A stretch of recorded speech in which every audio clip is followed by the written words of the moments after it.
व्याख्या की ट्रिक है वो ये है कि व्याख्या कैसे याद करें। तो सबसे पहले आपको पता होना चाहिए, जैसे गद्य में आप सारे चैप्टर देख लिए, आपके 7 चैप्टर हैं कोर्स में ना, मित्रता, ममता, क्या लिखूं, ईर्ष्या तू न गई मेरे मन से, भारतीय संस्कृति और अजंता, और लास्ट में पानी में चंदा चांद पर आदमी। सबके नाम आपने एक जगह पे लिख लिया और सबके लेखक के नाम। अच्छा, गद्य में लेखक होता है, काव्य में कवि होता है। सबके लेखक का नाम लिख लिया। मित्रता किसका है? आचार्य रामचंद्र शुक्ल। मित्रता के हो गए आचार्य रामचंद्र शुक्ल। ममता के कौन है? तो ममता किसकी है? जयशंकर प्रसाद की। क्या लिखूं किसका है? ठीक है, ये क्या लिखूं किसकी है? पद्मलाल पुन्नालाल बख्शी की। ईर्ष्या तू ना गई मेरे मन से, ये किसकी है? तो ईर्ष्या तू ना गई मेरे मन से रामधारी सिंह दिनकर की थी। ठीक है, तो यहाँ पे हमने किसी वजह से लिखा उधर से। अब देखिए भारतीय संस्कृति, उसके बाद भारतीय संस्कृति डॉक्टर राजेंद्र प्रसाद की है। अजंता किसकी है? डॉक्टर भगवत शरण उपाध्याय की है। और पानी में चंदा चांद पर आदमी जयप्रकाश भारती की है। ये सबको याद होना चाहिए। ठीक, अब इसके बाद क्या करना है? तो ये था। तो अब जैसे मान लीजिए मित्रता चैप्टर आपने नहीं पढ़ा है या आपने पढ़ा नहीं है, डेली नहीं जाते स्कूल, तो उनके लिए स्पेशली, वरना जिन्होंने चैप्टर पढ़े उनको याद ही रहेगा। मित्रता चैप्टर की कौन सी लाइन वो पढ़ेंगे, मित्रता वर्ड आ जाएगा। तो देखिए मित्रता चैप्टर में सच्ची मित्रता वर्ड ही दिख जाएगा, या मित्रों वर्ड कहीं ना कहीं दिख जाएगा, मित्र दिख जाएगा। तो इससे आपको याद आ जाएगा कि ये चैप्टर मित्रता से लिया गया है। संदर्भ में आप इस तरह से लंबा लंबा ना लिखिएगा, खाली ऐसे लिखिएगा, पाठ का नाम मित्रता और लेखक का नाम तुरंत आपको याद ही हो जाएगा, आचार्य रामचंद्र शुक्ल। और क्वेश्चन क्या आता है? प्रस्तुत पाठ के लेखक का नाम लिखिए और रेखांकित अंशों की व्याख्या। रेखांकित मतलब जितना अंडरलाइन है बस उसकी व्याख्या। तो बस आप शुरुआत ऐसे करिए, इसमें लेखक ये कहना चाहते हैं या लेखक ये कहते हैं, फिर चाहे तो यही छाप दिए या अपने शब्दों में थोड़ा सा उसको बढ़ा चढ़ा के लिख दिए, वो व्याख्या हो जाएगी। फिर उसके बाद कुछ क्वेश्चन आंसर होते हैं, वो इसी में ढूंढ के मिल जाते हैं आसानी से। ये व्याख्या की ट्रिक हो गई। ये तो एक चैप्टर का, दूसरा चैप्टर का दिखा रहे हैं। दूसरी व्याख्या देखिए, यही मित्रता ही वर्ड लिखा है, इससे से याद आ जाएगा। ठीक है, कि मित्रता चैप्टर का लिया गया, इसके लेखक कौन है? आचार्य रामचंद्र शुक्ल।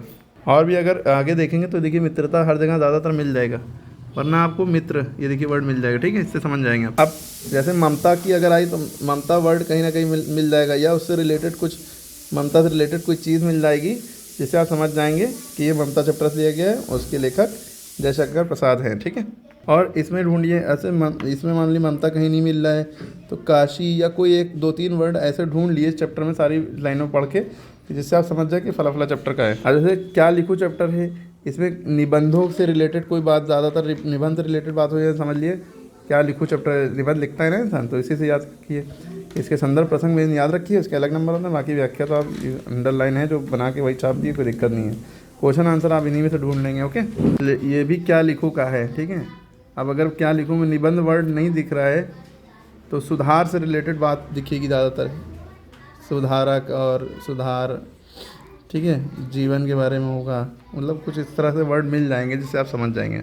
इसमें जैसे भारतीय संस्कृति चैप्टर है, भारतीय संस्कृति मान लीजिए कुछ नहीं मिल रहा है, वो वर्ड भारतीय संस्कृति नहीं मिल रहा है, तो इसमें याद रखिए मेन थीम इसका ये है। थीम याद रखिए, पढ़ने से याद आ जाएगा कि भारत में बहुत तरह के लोग रहते हैं, कई तरह के लोग, अलग अलग जाति, अलग अलग वेशभूषा, तब भी सब मिलजुल के रहते हैं। तो यही भारतीय संस्कृति वाला चैप्टर है। इसमें पढ़ेंगे तो पूरे कुछ भी लिखा हो, पढ़ने से समझ में आ जाएगा किस चैप्टर का है। कैसे लिखेंगे? पाठ का नाम भारतीय संस्कृति, लेखक का नाम डॉक्टर राजेंद्र प्रसाद। ठीक, ये भी देखिए किसका है, भारतीय संस्कृति का है। ये एक नैतिक और आध्यात्मिक स्रोत है जो अनंत काल से प्रत्येक अप्रत्यक्ष रूप से इम्पोर्टेंट भी है। ठीक है, चलते फिरते हमारा सौभाग्य रहा है, तो इसको देख लेंगे, समझ जाएंगे।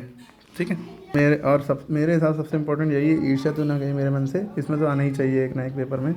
ईर्ष्या का अनोखा ये वरदान। जैसे ईर्ष्या लफ्ज़ देखेंगे तो आप समझ जाएंगे, ईर्ष्या जलन हसद मतलब, तो आप समझ जाएंगे ईर्ष्या चैप्टर, ईर्ष्या तो ना गई मेरे मन से लिए गए, इसके लेखक कौन है? तो ईर्ष्या तो ना गई मेरे मन से के लेखक कौन से? रामधारी सिंह दिनकर। ठीक है, याद रहेगा, ईर्ष्या दिनकर, याद रखिए। या मान ली ईर्ष्या लफ्ज़ नहीं दिख रहा है, आप ध्यान से देखिए, कहीं ना कहीं ईर्ष्या मिलेगा। अगर नहीं मिल रहा है तो दूसरों को गिराने की कोशिश करके आगे बढ़ने की कोशिश नहीं की जा सकती है। ऐसा मतलब इस तरह की बातें समझ में आएगी कि जैसे मनुष्य निंदा से नहीं गिरता, इससे पता न हो, इस तरह की बातें जिसमें ईर्ष्या की बात लग रही हो तो समझ जाइए वो ईर्ष्या तो ना गई मेरे मन से लिया गया है। ये तो साफ साफ ही दिख रहा है ईर्ष्या का है। ठीक है, अगला है पहाड़, अजंता वाला, जिसमें पहाड़ों की बात है। अजंता जानते ही हैं, हिस्ट्री में पढ़ाई होगा, पहाड़ों से रिलेटेड बात होगी। तो इसके लेखक कौन है? अजंता इस पाठ का नाम है, लेखक का नाम भगवत शरण उपाध्याय। भगवत शरण उपाध्याय, याद रहेगा। पानी में चंदा चांद पर आदमी, इसमें भी इससे रिलेटेड, चांद से रिलेटेड बातें होंगी, चंद्रमा, ये सब वर्ड लिखे होंगे तो समझ जाएंगे आप। इसमें संदर्भ पाठ का नाम जो है पानी में चंदा चांद पर आदमी, चांद में चंद्रबिंदु लगती है, लेखक का नाम जयप्रकाश भारती। ठीक है, क्लियर हो गई। जयशंकर प्रसाद, राजेंद्र प्रसाद, जयप्रकाश भारती, ये 3 लोग हैं मेन। कुछ थीम भी होता है, अगर कुछ वर्ड नहीं मिले तो थीम भी देखिए, अंतरिक्ष युग, भाई चांद पर आदमी, अंतरिक्ष युग, इस तरह के वर्ड मिलने लगेंगे आपको, चांद पर आज तक नहीं पहुंच सकता, ठीक है। तो इस तरह की बातें मिलने लगेंगी, चैप्टर समझ जाएंगे आप। बस चैप्टर का नाम और लेखक याद रखें, उससे रिलेटेड ही चीज़ें मिलेंगी आपको। फिर मेन होता है संदर्भ प्रसंग, यानी पाठ का नाम, लेखक का नाम। फिर प्रसंग में वो चीज़ लिखते हैं कॉन्टेक्स्ट, यानी उसमें शॉर्ट में पूरी एक लाइन में बताइए क्या है पूरी व्याख्या में, ठीक है। फिर उसके बाद व्याख्या पूरी उठा के छाप दिए, जो लिखी वही हो जाता है।